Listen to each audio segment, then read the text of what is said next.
자, 오늘 하나님께서 우리에게 주시는 말씀의 제목은요, 거짓 없는 참예배. 정말 중요한 말씀입니다.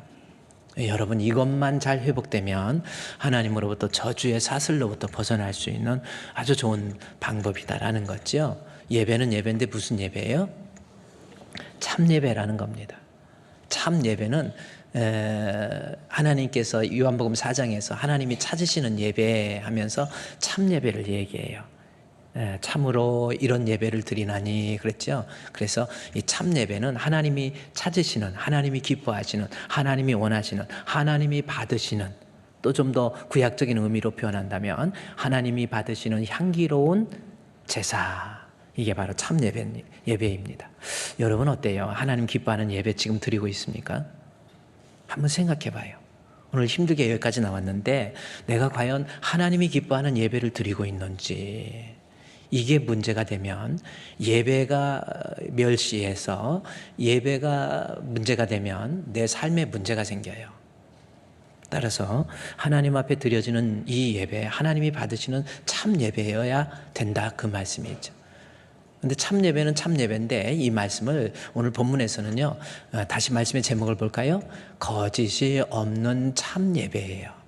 하나님이 받으시는 예배를 오늘 본문에서는 거짓이 없는 참 예배, 이렇게 표현하고 있다라는 겁니다. 근데 여기서 거짓이라는 것은 그냥 뭐 거짓, 뭐 거짓말, 뭐 false, 뭐 이런 거짓, 뭐 truth의 반대적인 개념, 그런 의미가 아니에요. 여기서 거짓이라고 하는 것은 구약 전체 요약이에요.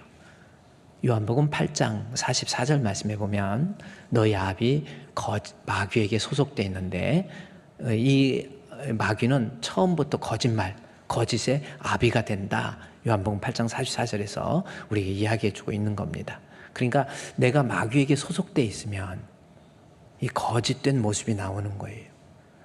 그러니까 그냥 우리가 적당히 거짓말하는 거 그런 정도가 아닙니다. 내가 소속이 어디냐는 거죠. 지금 여러분 한번 생각해 보세요. 나는 이 세상에 태어나 있는데 마귀에 소속되어 있는 건지 하나님께 소속되어 있는 건지. 제가 여러분에게 아주 자주 얘기하는 것 중에서 우리 신학적인 거, 그 성경을 조직적으로 이렇게 분석해서 나눈 그러한 책을 조직신학이라고 합니다. 거기에 보면 인간론, 신론, 뭐 구원론, 종말론, 뭐 기독론 다 이렇게 나와요. 그런데 거기 인간론에 보면은 루이스 펄콥이 첫 페이지에서 하는 말이 내가 과연 어디에 소속되어 있는 인간인가? Man in the state of sin, man in the state of grace 해가지고 내가 은혜에 속한, 예수께 속한 사람인지 마귀에 소속되어 있는지. 마귀에게 소속되면 본문 요한복음 8장 44절에 나온 것처럼 이 거짓이 나와요.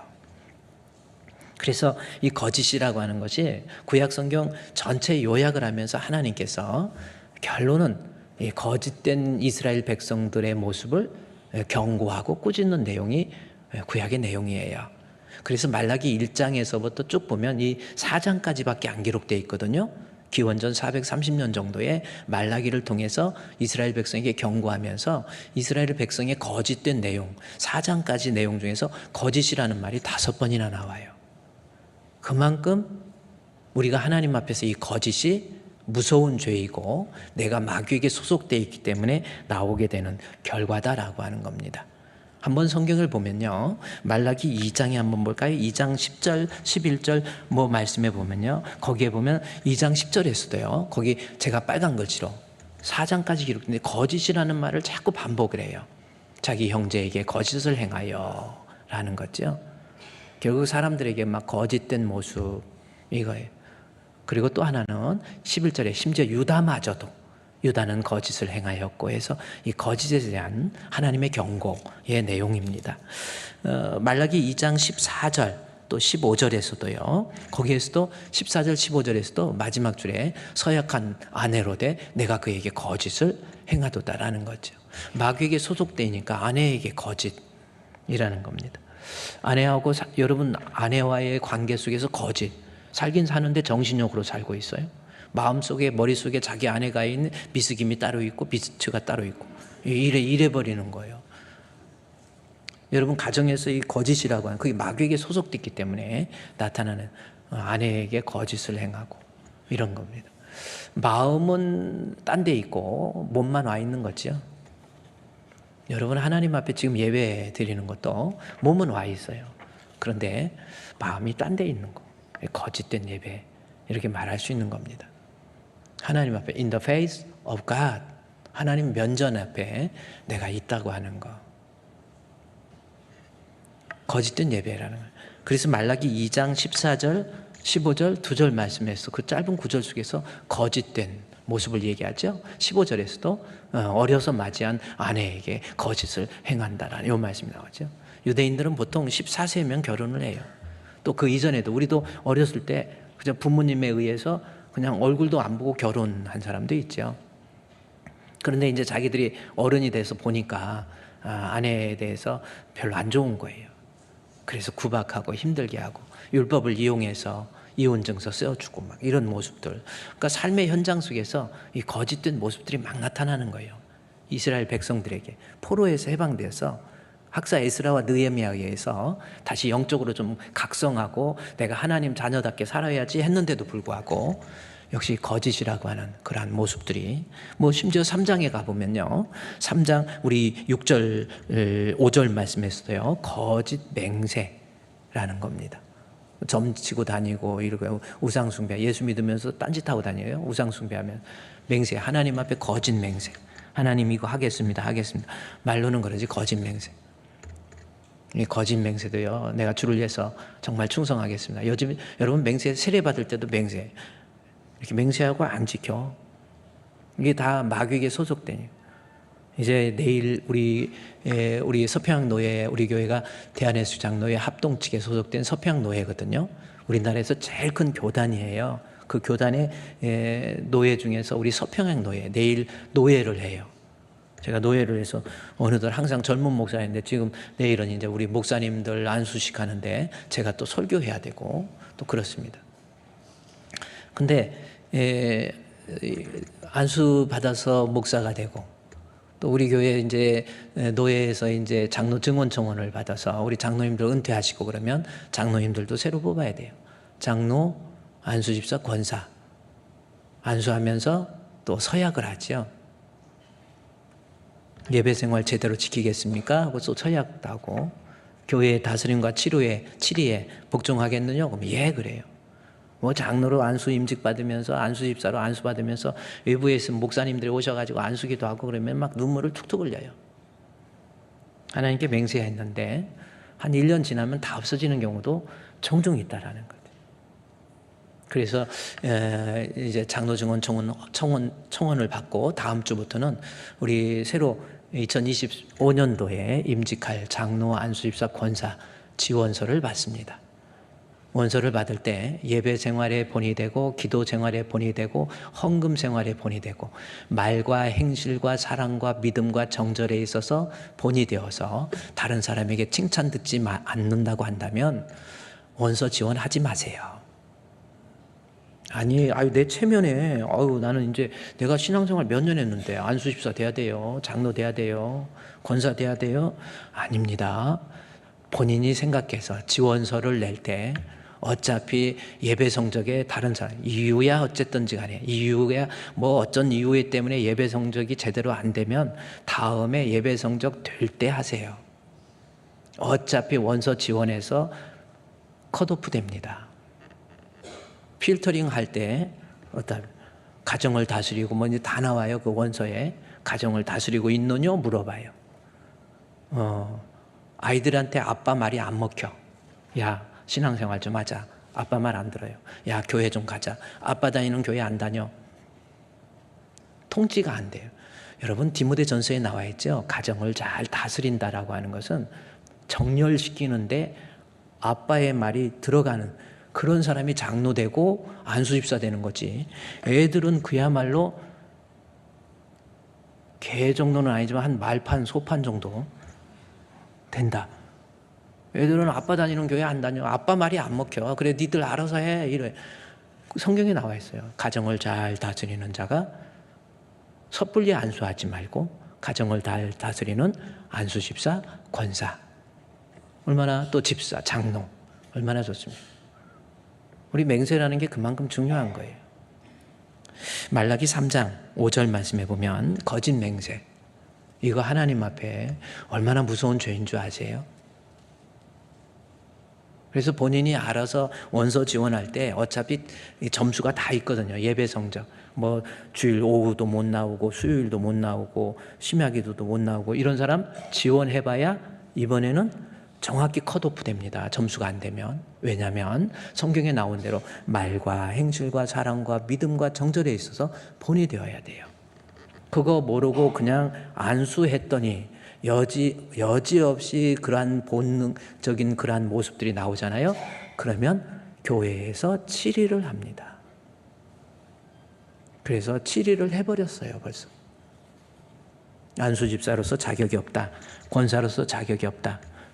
그러면 질의를 해서 면직을 하고 다시 본인이 안수집사로서 권사로서 성실하게 직분을 감당해서 예배 생활에 본이 되고 기도 생활에 본이 되고 헌금 생활에 본이 되고 또 전도하는 그러한 모습, 다른 사람에게 칭찬 듣는 모습이 갖추었다고 판단됐을 때 교회로부터 내려진 징계, 면직 취소 청원을 다시 신청할 수 있도록, 그렇게 해야 교회를 바르게 끌고 갈 수 있잖아요. 이스라엘 백성이 거짓 맹세라는 게 그렇게 무서운 거예요. 그렇죠? 거짓 맹세하는 자에게. 그만큼 구약에서 성경 전체에서 이 거짓에 대해서 무섭게 책망하시고 결국은 말라기 1장에서부터 거짓 이것이 하나님 앞에 죄, 그리고 나중에 말라기 4장 제일 마지막 절이 4장 6절인데 거짓의 끝은 저주입니다. 그래서 말라기 4장 6절 말씀이 끝을 뭐로 하냐면 저주로 그 땅을 칠까 하노라. 저주가 뭔지 아십니까? 하나님과의 단절이에요. 하나님이 버려버리는 거예요. 여러분, 하나님 앞에 버림받으면 안 돼요.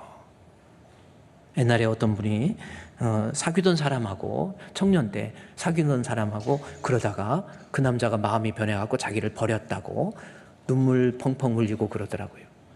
사람한테 버림받는 것도 서러운 거예요. 하나님 앞에 버림받는 거 더 무서운 거예요. 여러분, 버림받지 않도록. 사울왕이 하나님 앞에 버림받으니까 정신적으로 누구도 미워하고 원망하고 불평하고 짜증내고 하도 잠을 못 자고 막 이러니까 안 되겠다 해갖고 다윗이 가서 이 하프인지 뭔지 아마 연주하면서 여호와는 나의 목자시니 내게 부족함이 없으리로다. 이렇게 하면 좀 마음도 좀 번민이 좀 사라지고 잠도 좀 잘 오고 해야 되는데 그걸 위로하고 온 다윗을 죽여버린다고 그래갖고 옆에 있는 창을 꺼내가지고 막 던져가지고, 왜 던져요? 배랑박에 박아갖고 박제 만들어버린다. 죽여버리고 싶고. 하나님 앞에 버림받으면 이런 현상이 일어나요. 그냥 집에서 부부가 살면서도 막 그저 아내도 남편도 서로 살다가 보면 실수할 수도 있고 안 좋은 것도 있잖아요. 이 마귀가 소속돼 있어 거짓이 들어가 버리면 어떻게 되는 줄 아세요? 막 남편도 막 죽여버리고 싶어. 본인은 또 신앙생활 잘해. 새벽기도 와서 쫙 하고 기도하고 가가지고. 그래서 시골에서 어떤 사람이 새벽기도 가서 쫙 기도하고 가다가 그냥 먹을 거 없는데 가면서 기도 끝나고 집에까지 걸어가면서 그냥 남의 집 밭에서 오이 하나 따고 또 고추 하나 따면서 하나님께 감사해서 하나님의 은혜로 뭐 이런 디스오더, 이건 도대체 신앙인지 뭔지. 그래서 그걸로 요리하고 이렇게 하는데 이놈의 남편은 기도 좀 하려니까 기도도 안 하고 잠만 자고 있어. 요리하다가 와갖고 뜨거운 물로 얼굴에다 딱 찌그러버리고 싶은 생각이 들어. 마귀에 소속되어 있는 거예요. 거짓입니다. false, 거짓. 얼마나 무서운 겁니까? 거짓의 끝은 하나님 앞에 저주입니다. 이게 구약 성경 전체의 결론이라니까요. 저와 여러분, 우리 하나님 앞에 좀 정직한 신앙, 정직을 회복해야 돼요. 예배를 드려도 정직하게, 기도를 드려도 정직하게, 찬송을 해도 정직하게, 헌금을 해도 정직하게, 봉사를 해도 정직하게. 이걸 회복해야 저주의 사슬로부터 우리가 벗어날 수 있다는 거예요. 그러면 지금 말라기에서 구약성경 전체를 요약하면서 말라기에서 그러면 우리가 쉽게 범하기 쉬웠던 당시의 이스라엘 백성의 거짓된 모습이 어디에서 나타나냐면 그들이 드려지는 제사에서 나타난 거예요. 그래서 여러분 성경을 한번 볼까요? 말라기 1장 1절부터 2장 9절까지 그들의 삶 중에서 하나님과의 관계 속에서 드려지는 제사에 있어서의 거짓이 있었다라는 겁니다. 그거 하나님 앞에 결국은 참 예배가 아니고 거짓 예배, 오늘날 거짓 예배라는 거죠. 그렇다면 하나님이 받지 않는 거짓된 제사, 거짓된 오늘날 거짓 예배가 뭐냐는 거죠. 그리고 참 예배는 뭐냐는 거예요. 성경을 보면 말라기서 1장 2절 말씀에 2절에서 5절까지 내용 중에서 하나가 딱 나와요. 우리가 하나님 앞에 예배를 드릴 때, 이제 제사를 구약의 제사를 신약의 예배로서 리플레이스 해봅시다. 우리가 하나님 앞에 예배를 드릴 때에 하나님 앞에 거짓된 예배의 첫 번째 뭐예요?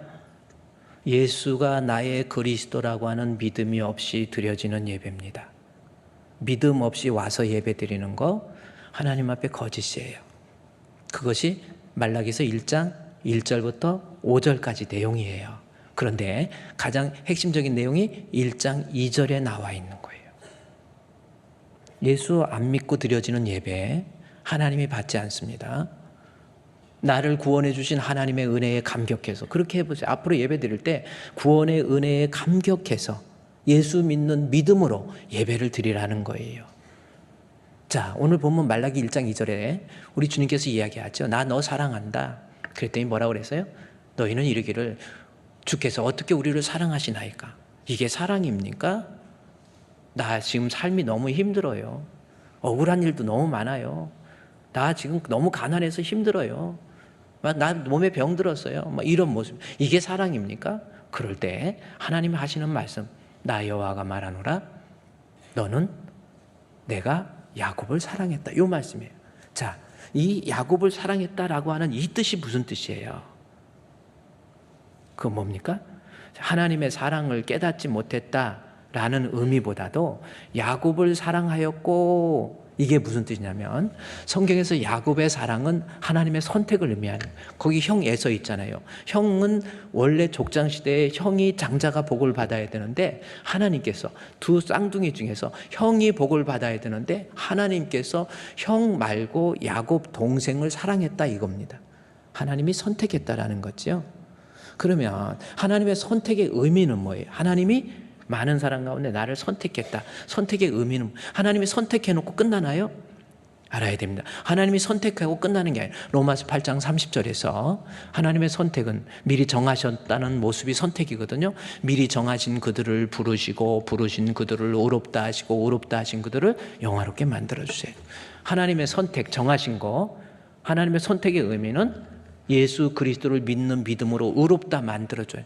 중보자 되신 예수 그리스도를 통해서 결국 영화, 구원을 이룰 수 있도록 만들어주는 거예요. 그러니까 하나님께서 제사를 지내는 이스라엘 백성을 향해서 야곱은 내가 사랑했다. 에서보다 야곱을 사랑했다. 무슨 뜻이에요? 야곱을 선택해서 중보자 되신 예수 그리스도 통해서 구원, 영적인 구원 받도록 만들어주신 거.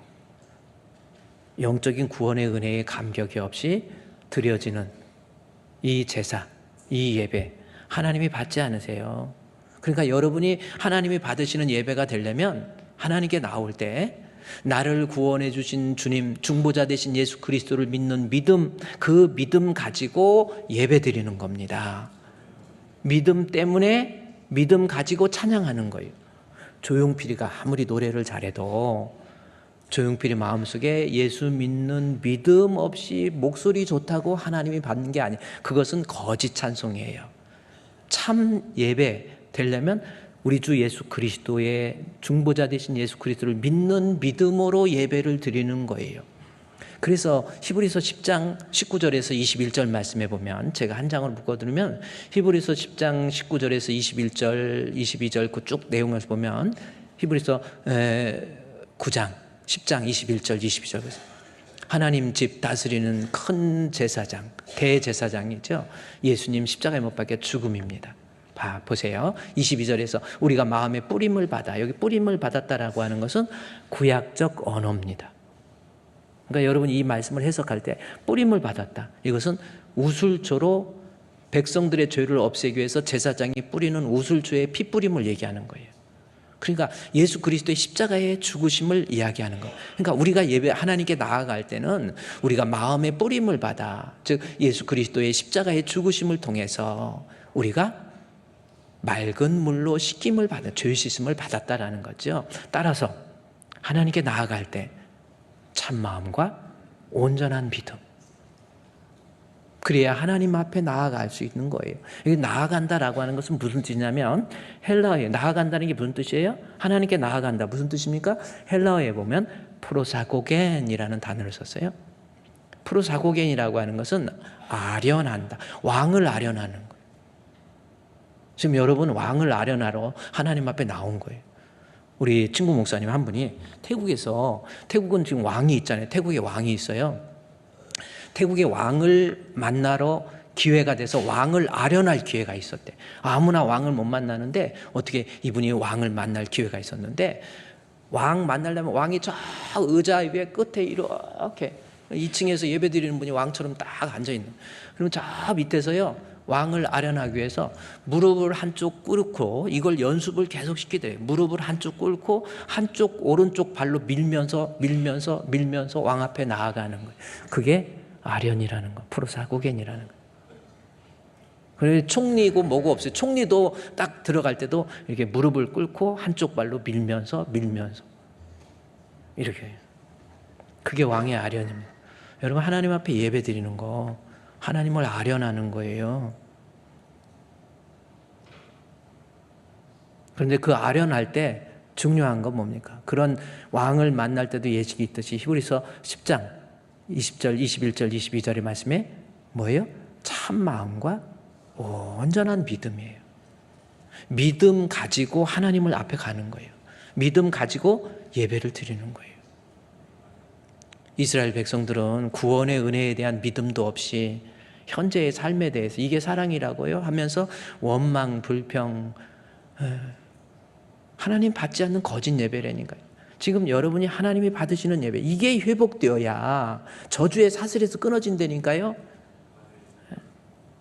여러분, 예배의 몰락은 삶의 몰락이라니까요. 내가 왜 이렇게 힘들고, 내가 이렇게 가정이 힘들고, 우리 아이들이 왜 이렇게 힘듭니까? 혹시 점검해 보세요. 예배의 몰락 아닙니까? 하나님이 받으시는 예배가 아닌, 예배를 드리긴 드리는데 거짓 예배예요. 예수 믿는 믿음으로 하나님 앞에 나와서 주님 앞에 예배 드리는 거예요. 이게 하나님이 받으시는 예배입니다. 요한복음 4장에서도 예배를 얘기하면서 예수 그리스도를 믿는 믿음으로, 그걸 강조하죠. 요한복음 4, 하나님이 찾으시는 예배, worship in Holy Spirit and Jesus Christ. worship 예배입니다. in 어디 안에서? 성령으로. 그 다음에 알레데이아, 진리 대신 예수 그리스도 안에서 드려지는 예배를 하나님이 받으세요. 그러니까 부족하지만 예수 믿는 믿음 때문에 찬송을 부를 때도 막 예수 믿는 믿음 때문에 한번 드려보세요. 믿음 통해서 드려보세요. 헌금을 해도 믿음을 통해서, 주여 나를 대속해 주신 주님의 은혜에 감격해서, 그래야 하나님이 받으시는. 봉사하고, 어제도 우리 주품 수양관에서 우리 새가족들 하기 위해서 식사를 맛있게 준비하고, 거기서 또 옆에서 서빙하는 우리 권사님들, 집사님들 정말 고생 많이 하시거든요.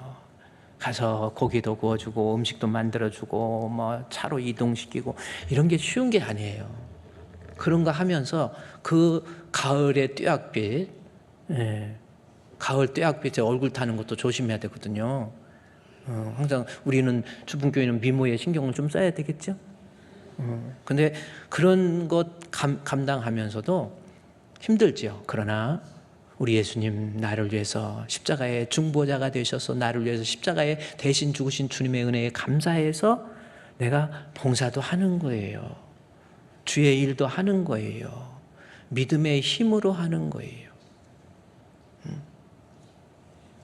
그것이 하나님 받으시는 참 예배입니다. 이것이 말라기서 1장 1절부터 5절까지 내용입니다. 여러분, 지금 드려지는 예배 어떻습니까? 믿음 가지고 예배 드립니까? 아니면 몸만 와 있습니까?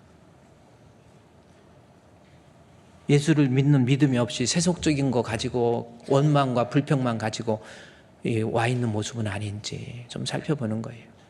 두 번째, 중요한 거 세 가지라니까요. 하나님이 받으시는 참 예배 두 번째 6절에 나와 있습니다. 말라기 1장 6절입니다. 한번 자세히 보십시오. 내 이름을 멸시하는 제사장들아, 나 만군의 여호와가 너에게 이르기를 아들은 그 아버지를, 종은 그 주인을 공경하나니 내가 아버지일진데 나를 공경함이 어디 있느냐? 내가 주인일진데 나를 두려워함이 어디 있느냐? 그렇죠? 너희는 이르기를 우리가 어떻게 주의 이름을 멸시하나이까? 아버지를 아버지로 안 알아요.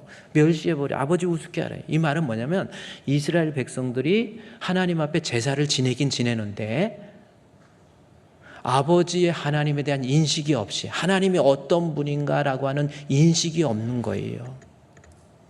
그러니까 지금 주님이 원하시는 건 뭐예요? 아버지를 제대로 아버지인 것을 인식하고 공경한다는 말이 나오죠. 내가 아버지를 제대로 인식하면 공경이 나옵니다. 그 다음에 아버지 일자인데 공경 경자에다 두려워. 하나님 공경하는 마음, 하나님 두려워하는 마음, 하나님 높여드리는 마음. 공경 주인 일진에 나를 두려워함이 어디 있느냐, 이거죠. 이스라엘 백성들이 제사를 지내면서 하나님을 아버지로 안 믿어요. 아버지인 걸 인식하지 못해요. 여러분은 어떠세요? 지금 예배를 드릴 때 예수 중보자 되신 예수님을 믿을 뿐만 아니라 하나님을 아버지로 제대로 인식하고 그 인식의 모습이 뭘로 나타나요? 공경. 인식의 모습이 뭘로 나타나요? 공경. 인식의 모습이 뭘로 나타납니까? 두려움. 공경, 두려움, 뭐예요? 경배와 찬양이에요. 그래서 하나님께 드려지는 예배는 우리 하나님이 나의 아버지이심을 알고 하나님을 경배하는 거예요. 하나님을 송축하는 거예요. 하나님을 높여드리는 거예요. 이게 예배라니까? 하나님이 나의 아버지인 것을 모르고 인식하지도 못하고 찬송을 불러도 하나님을 높여드리는 그러한 모습이 없는 거예요. 하나님을 높여드리고 하나님을 찬양하고 이런 모습이 없는 거예요. 그래서 여러분 하나님 앞에 예배 드릴 때 어때요? 찬송 드릴 때 어떻게 드려요? 하나님이 나의 아버지인 것을 제대로 인식을 해야 돼요. 그러면 하나님은 내가 너의 아버지. 그래서 말라기서에서도요, 아까 본문에서도 하나님을 나의 아버지 계속 강조하고 있는데 그 아버지라고 하는 말이 이 말라기 1장 6절에 아버지가 나오죠. 그 다음에 2장에서도 2장 10절 말씀해 보면 또 아버지 이야기가 나와요. 이스라엘 백성이 하나님을 아버지로 인식하지 않고 있다니까요. 그래서 우리는 한 아버지 해서 아버지 나오죠. 4장에 가서도 마지막 절에서도요, 하나님께서 섭섭해 하시는 모습, 하나님 내가 너의 아버지거늘 그가 아버지의 마음을 해서 아버지가 또 나와요. 아버지께로 돌아오게 하리라. 이거 나오죠. 그러니까 우리가 하나님 앞에 앞으로 여러분 예배를 드릴 때 하나님이 나의 아버지인 것을 제대로 인식하고 그것을 알고 깨닫고 우리가 하나님 아버지 되심에 대해서 송축하고 찬양하고 경배하고 높여드리는 것, 경배와 찬양, 이러한 모습이 하나님이 받으시는 참 예배가 될 수 있다라는 거지요. 그러면 하나님이 나의 아버지다, 이게 무슨 뜻이냐는 거예요. 하나님이 나의 아버지, 여러분 아버지 고백 많이 하잖아요. 무슨 뜻으로 알고 내가 활용하고 있습니까? 하나님 아버지, 기도할 때도 하나님 아버지 많이 하되 무슨 뜻입니까? 하나님 아버지, 아니 길 가다가 어쩌다가 우리 여전도회 여전도회 같은 경우 이렇게 가다가 어쩌다가 넘어지려고 그러면 어머 아버지 그러더라고. 그럼 그 아버지 무슨 의미예요? 아니 지금 우리 하나님, 제가 성경을 해석할 때 성경 한 문장 한 문장을 통해서 우리 하나님의 얼굴의 근육을 좀 읽어봐라 그랬잖아요. 아버지라는 것이 내가 내 아버지이거늘, 내가 네가 내 아들인 것을 너는 알지 못하고 내가 너의 아버지거늘 계속 강조해요. 그러면 아버지라는 의미가 뭐예요? 여러분 기독교에서만 사용되는 것이 아버지입니다. 이게 무슨 말이냐면 다른 이방 종교 불교에서도 석가모니 아버지 그런 거 들어봤어요? 아니잖아요. 유교에서 공자 아버지 누구 아버지 없어요. 아버지라는 말이 원래 종교의 카테고리 속에서 기독교를 이해할 때 아버지라는 말을 사용하고 있는 것은 기독교밖에 없다라는 거죠. 그러면 우리가 사용하고 있는 이 아버지의 의미가 뭐예요? 그러면 구약 성경에서 이스라엘 백성들은 지금 하나님께서 내가 너의 아버지거늘 너는 나를 공경하지 않고 너는 나를 알지 못하고 이런 말씀을 하는데 도대체 이스라엘 백성은 금방 알아듣거든요. 그러면 아버지라는 의미가 뭔지.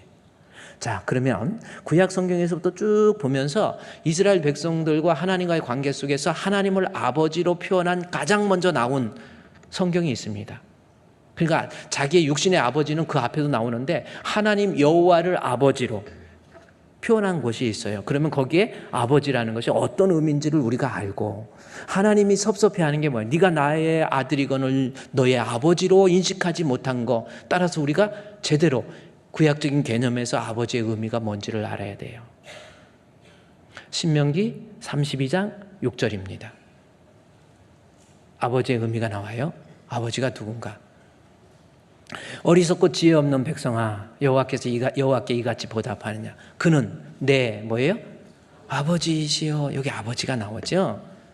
여기 그는 너의 여호와는 너의 아버지 이렇게 나오죠. 아주 중요한 거예요. 아버지가 어떤 의미인지. 우리 사도신경 6일 때 전능하사 천지를 만드신 하나님 아버지 내가 믿는다며 그 아버지 속에 하나님에 대한 고백이 다 들어있는 거라니까요. 아버지 속에 그래서 Our Father in Heaven 하늘에 계신 우리 아버지라는 속에 아버지의 개념 아니 하나님에 대한 믿음의 내용 내가 뭘 믿는지 하나님에 대해서 뭘 믿는지 그 아버지라는 이름 속에 옹골차게 들어가 있는 거예요. 그래서 제대로 인식하고 하늘에 계신 우리 아버지 전능하사 천지를 만드신 하나님 아버지 기도할 때도 아버지 신앙 고백할 때도 아버지잖아요. 그러면 아버지의 의미가 뭔지 좀 살펴봐야 돼요. 아버지의 의미가 뭔가 라는 겁니다. 그는 하나님이 이스라엘 백성의 아버지, 우리의 아버지. 근데 어리석은 것들은 어리석고 지혜 없는 백성이요 여호와께 이같이 보다 하나님의 아버지로 어리석은 것들은 모르죠.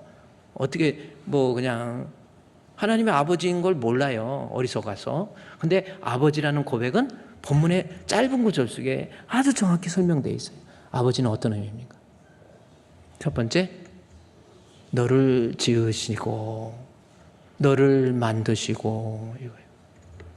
나를 create 창조하시고 나를 make 만드시고 이게 무슨 뜻이에요?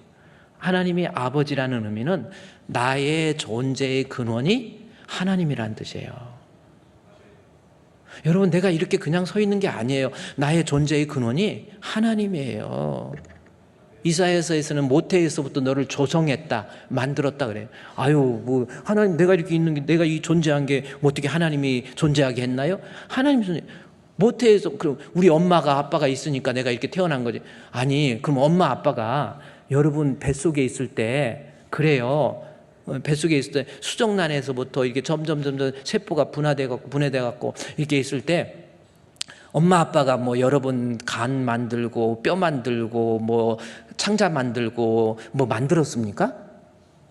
엄마 아빠가 그렇게 그렇게 대단해요? 엄마 아빠가 만든 게 만약에 사람이 엄마 아빠가 나를 만들었다고 한다면 여보 우리 지금 아이가 점점 뱃속에서 크고 있는데 오늘 애기 갈비뼈 만들어야 되거든. 당신 끝나고 바로 와. 그럼 갈비뼈 그렇게 만들었어요? 한번 생각해 보세요. 그렇게 만들었습니까? 만약에 이제 여보 오늘은 우리 애기 이번 임신 지금 몇 개월 됐는데 이제 폐도 만들어야 될 것 같아. 그러니까 내가 폐를 어떻게 만들지 모르니까 들어오면서 풍선 하나 사와봐. 그거 보고 만들게 이랬습니까? 간 부모님이 만들었어요? 세포 하나 못 만들었어요. 여러분 인간의 존재의 근원은 하나님이세요. 하나님이에요. 진화론자들은 이렇게 해서 진화예요. 진화론은 원래 처음이 없어요. 근본이 없어. 그냥 계속 진보한다라는 거잖아요. 근본이 없어. 어리석은 거죠. 하나님의 아버지 존재의 근원이 하나님인가? 근본도 모르는 것들이 진화론이야. 제 말이 틀렸습니까? 어디 근본이 없잖아요. 계속 진보만 하지 어디서부터 나왔는지. 그러면 세포는 처음은 어디야? 그것도 몰라요. 그렇죠? 하나님이 나를 존재하게 하신 거예요. 그래서 진화론자들은 계속 하나님한테 멀리만 가는 거예요. 결국 멀어질수록 죄만 커지는 거죠. 여러분 회개라는 게 뭡니까? repentance. 돌아가는 거예요. 다시 돌아가는 거예요. 돌아가는 게 무슨 뜻이에요? 원래 처음으로 간다라는 것이 돌아가는 거잖아요. 그게 회개예요. 죄 없는 인간의 모습으로, 아담의 범죄 이전의 모습으로 돌아가는 게 회개입니다. 진화론에는 회개가 있을 수 있어요. 우리 회개가 그거예요. 원래 죄 없는 상태로. 우리 하나님이 나를 지으신 원래의 모습, 나를 지으신 이가 하나님, 나를 만드신 이도 하나님, 그런 고백하잖아요. 하나님이 나를 만들었고 하나님이 나를 조성한 거지, 내가 무슨 세포 폭발에 의해서 진화된 것 전혀 아니에요. 사실 돌아가셨다라는 말도 하나님의 창조에 근거한 단어예요. 돌아가는 거예요. 회개하고 돌아가는 거예요. 우리 회개하고 돌아오라, 주 하나님께 돌아오라, 그는 자비로우신 주님, 인자하신 주님, 회개하고 돌아오라, 주 하나님께 돌아오라, 그는 자비로우신 주님. 그렇죠? 아니, 하나님이 창조하지 않았다면 회개도 없고 돌아가는 것도 없는 거예요. 우리 존재의 근원은 하나님이세요. 여러분, 예배 드릴 때 나의 아버지, 나를 이만큼 존재하게 하신 하나님, 신명기 32장 6절 말씀에서 계속 이야기하죠. 하나님은 나의 아버지, 아버지는 나를 지으시고, 그 다음에 뭐라고 했어요? 만드시고. 아니, 지으셨으면 끝났지, 만드신 건 또 뭐예요? 하와는 만드는 거예요. 창조, 크리에이트라고 하는 것은 없는 데에서 만든 것을 크리에이트라고 그러고, 메이크는 있는 것 가지고, 아담의 갈비뼈를 하나 푹 뽑아가지고, 성경에. 근데 이게 생물학적으로, 과학적으로 불가능한 게 아닙니다. 여러분, 갈비뼈 하나면 세포 하나 가지고 복제하는데요, 갈비뼈 하나면은 이거 인간 복제한 하나님 앞에 이건 아무것도 아닌 거예요. 갈비뼈를 뽑아서. 그래서 여자는 메이크, 남자는 크리에이트.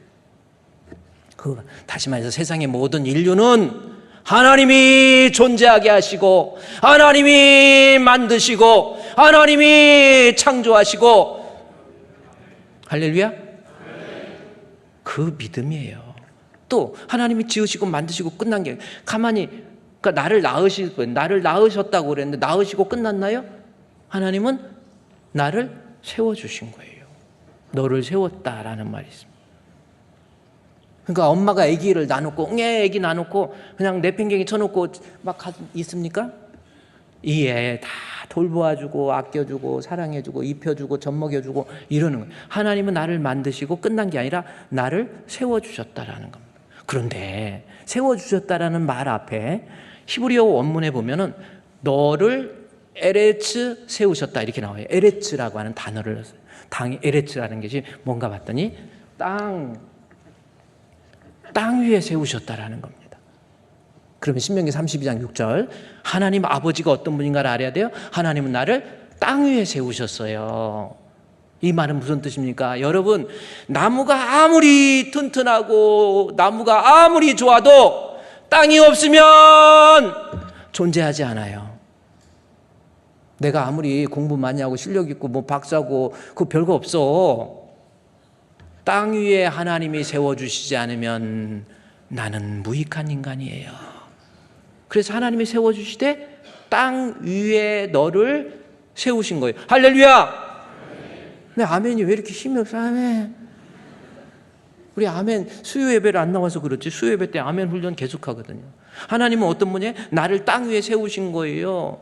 나무가, 보세요. 나무가 아무리 좋은 나무도 땅이 잡아주지 않으면 그것은 존재하지 않는 거야. 어디서 존재할 거예요? 나의 존재의 근원은 하나님이시고 내가 이만큼 사는 것이 하나님의 은혜. 이 나무 생각해봐요. 땅에서 나무가 뿌리를 내리고 그 뿌리를 통해서 결국은 땅에서 물도 공급받고 그 다음에 영양도 공급받고 필요한 거 다 공급받아야 이 나무가 크는 거예요. 내가 잘나서 사는 게 아니라 하나님이 나를 만드시고 나를 지으시고 나로 하여금 이 땅에 살 때 필요한 것 그때마다 나를 도와주셔야 내가 살 수 있는 거예요. 이게 아버지 신앙입니다. 땅이 나를 붙잡아줘서 내가 이만큼 사는 거지요. 그래서 영양 공급받고 물 공급받고 나중에 큰 나무가 됐다고 해보십시오. 정말 훌륭한 사람이 됐어요. 그 사람은 뭐 천년만년 삽니까? 가을이 되면 이파리 떨어지고요. 시간이 가면은 나무도 죽어요. 우리 폭포 앞에 여기 단풍나무 참 예쁜 나무인데 그것이 나이가 들어서 그러는지 거의 죽으려고 그래갖고 흙으로 채워서 여기도 막고 해도 거의 죽으려고. 이따 나가면서 한번 봐봐. 결국은 그 나무는 죽으면 땅으로 들어가야 돼요. 땅에서 다 썩은 것도 받아줘. 썩은 이파리도 받아줘. 다 받아줘서 다시금 분해해가지고 좋은 부식토 만들어서 또 다른 나무에게 영양을 공급해줘. 우리 인간이 뭔지 나 자신, 여러분 좀 배웠다고 실력 있다고 뭐 대학 다 나와. 요즘 노인대학 다 나오고 다 해. 별것도 없어. 박사학위? 별거 아니에요. 제가 박사학위 논문 제출할 때 별거 아니야. 어느 한 구절 조금 해가지고 요거 가지고 논문 제출. 박사들이 저기 평가해가지고 뭐 몇 번 위도 들어오 해가지고 이거 다시 해가지고 만들어서 내면 박사야. 부동산도 박사 부동산이 있더라고. 저기 시흥시에 가니까 이조 박사, 음식점도 이조 박사더라고. 여러분, 땅에서 하나님이 나를 은혜 주시고 도와주시고 붙들어 주셔서 내가 이만큼 사는 거예요. 그래서 나를 지으시고 만드시고 나에게 필요한 것 공급시켜 주시고, 이 사실이 이사야서 44장 1절, 2절, 3절에 보면 기가 막히게 설명이 되어 있어요. 하나님이 어떤 분인지 보세요. 하나님이 이사야 44장 2절, 1절부터 2절부터 좀 묶어서 보면 이사야 44장 1절에서 3절까지를 안 묶어지면 그냥 따로따로 띄워주시고요. 보세요. 하나님은 2절부터 이사야 44장 2절부터 나는 너를 만들고, 하나님 어떤 아버지의 의미라는지 알았죠? 하나님 나를 만들었어요. 하나님 나를 존재하게 했죠? 그래, 모태에서부터 너를 지어냈다고 그랬잖아요. 모태에서 진짜 엄마가 간 만들고 엄마가 창자 만들고 엄마가 만들었고 아빠가 만들었으면 창자도 잘못 만들어갖고 창자를 막 이마에다 걸고 나올 수도 있고, 이거 제대로 만들 수가 없어요. 이거 하나님이 하신 거예요. 그냥 무식해갖고 갖다 억지로 집어넣는 구겨 넣는 말이 아니에요. 생각해 보세요. 어리석은 자들이 하나님 아버지로 안 믿는 거예요. 너를 만들고 모태에서부터 너를 지어낸. 근데 하나님 만들고 지어내고 이 세상에 태어나게 했는데 그걸로 끝나는 게 아니라 너를 뭐예요? 도와주세요. 그러니까 하나님은 나를 존재하게 하고 인생을 살면서 나를 도와줄 여호와. 근데 그냥 도와주는 게 아니라 사실은 뭐라 했어? 너를 도와줄 여호와가 이같이 말하라. 나는 나의 종 야곱, 내가 택한 뭐야? 여수르나. 여수르니 무슨 뜻이요? 여수르니 무슨 뜻이요? 여수르니 성경에서 한 4번 정도 나와요. 여수르는 무슨 뜻이냐면 의로운 자, 공의로운 자, 아름다운 자, 뭐 이런 뜻입니다. 근데 이건 뭐냐면 하나님께서 야곱을 사랑했잖아요. 사랑했는데 너무 사랑한 그 표현이 애칭이에요. 애칭. 여수로나 그런 거예요. 그러니까 하나님이 나를 지으시고 만드시고 끝난 것이 아니라 나를 사랑해서 나를 어떻게 해요? 나에게 필요한 것 인생 살면서 도와주는 거예요. 아빠가 되어서 인생 살면서 나를 그냥 내팽개기 치지 않고 나를 도와줄 분이 하나님입니다. 여러분, 이 아빠 찬스를 모름이니까 살면서 힘들다고 불안해하고 원망하고 이러는 거 아닙니까? 아빠 찬스가 있어요. 우리는 하나님의 아버지예요. 그리고 하나님이 나를 도와주실 거예요. 그걸 아빠 찬스를 모르니까 뭘로 나타나요? 여수로나 뭐 하지 말라? 두려움으로 나타나는 거예요. 자꾸 불안해하고 두려워. 아빠가 계신데 이걸 몰라. 그래 자꾸 두려워. 내가 다 하려고 그래. 내가 내일 하려고 그러고 내가 자식 키우려고 그러고 내가 학교 자식도 대학 보내려고 내가 다 아니라니까요. 아빠 찬스 이용하세요. 할렐루야! 자꾸 두려워하고 불안해하고 내 힘으로 하려고 이거 안 하면 안 돼요. 내가 해야 돼요. 내가 아니라니까요. 아빠가 나를 지으시고 만드시고 나를 도와줘요. 근데 도와주는 내용이 뭔가 봤더니 3절 말씀에 뭘 도와줘? 목마른 자에게 마른 땅에서 시내가 흐르게 하며 그랬죠? 물을 준다. 물 나와요. 물.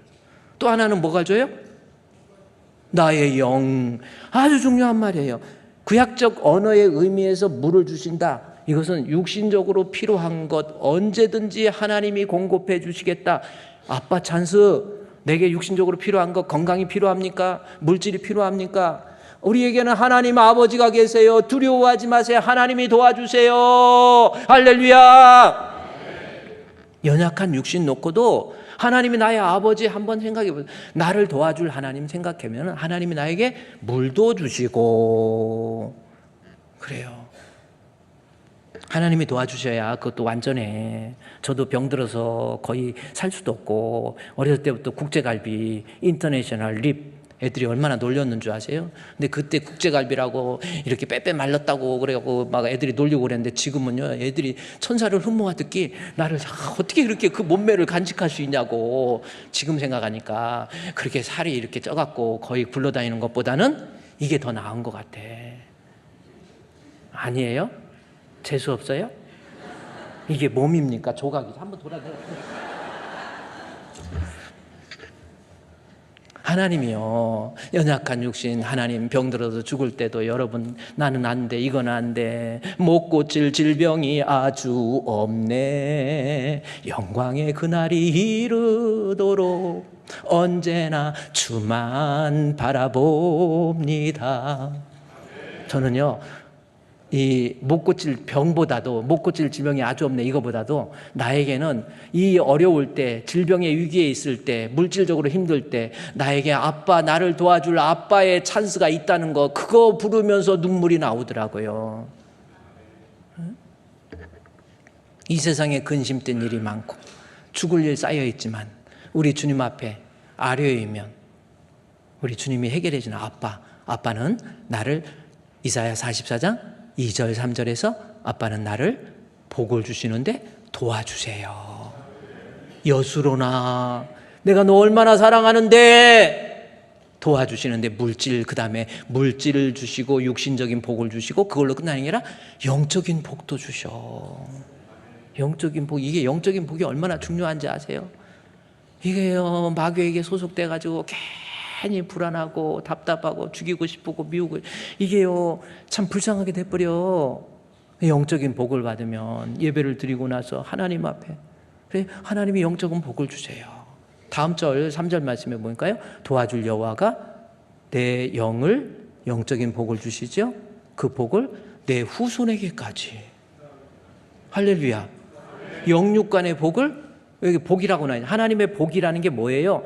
복의 뚜껑을 열어봤더니 육신적인 복, 영적인 복을 나만 받는 것이 아니라 아버지 되신 하나님이 나만 주실 것이 아니라 내 후손에게도. 할렐루야. 나중에 영적인 복을 뭐라고 그러는 육신적인 것 필요한 것 이사야 44장 앞에 나와요. 41장에 나와 있고요. 영적인 복에 대해서 이사야 44장 20절 뒤로 가보면 이사야 44장 뒤로 가서 영적인 복의 내용이 나와요. 내가 너에게 이사야 44장 23절 말씀 23절 그 앞에 43장 이사야 44장 21절 22절부터 영적인 복이 이거예요. 하나님이 내려주신 영적인 복. 내가 내 허물을 빽빽한 구름같이 내 죄를 안개같이 없애해 주셨으니 너는 내게로 돌아와 내가 너를 구속해 주시는 영적인 사랑이 뭐예요? 가장 큰 영적인 사랑?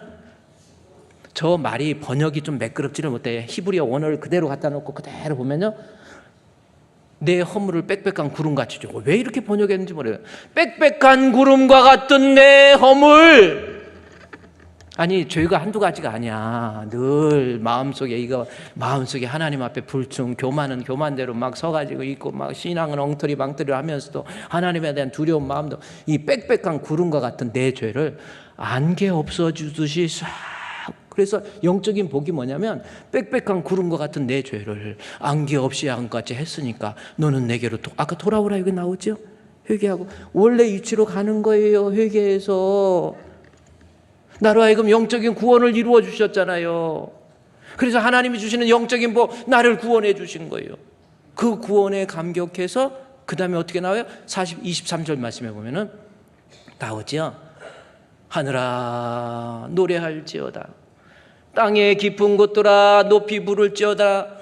그랬죠. 노래할지어다, 높이 부를지어다, 소리내어 노래할지어다, 내가 너를 구속했다. 노래하고 찬양하고 예배하고, 다시 말해서 하나님이 나의 아버지가 되셔서 나를 존재하게 하시고 나를 이 땅에 이만큼 세워주시고, 그때그때마다 필요한 것, 물질도 가정도 필요한 것 공급시켜 주시더니, 영적으로 내 죄를 위해서 십자가에 못 박혀 죽게 하신 예수님을 통해서 나를 구원해 주신 우리 주님을 어떻게 해요?